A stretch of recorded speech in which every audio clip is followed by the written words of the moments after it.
وأنس النفوس وبهجتها.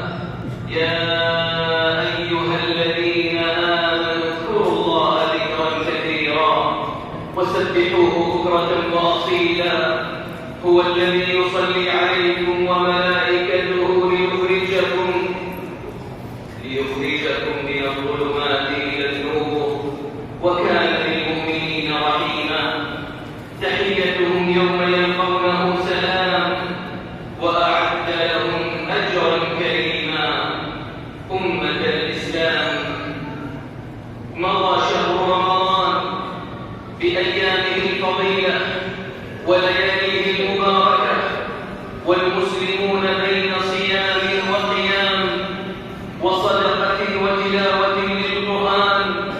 فالحمد لله الذي هدانا لهذا، وما كنا لنهتدي لولا أن هدانا الله.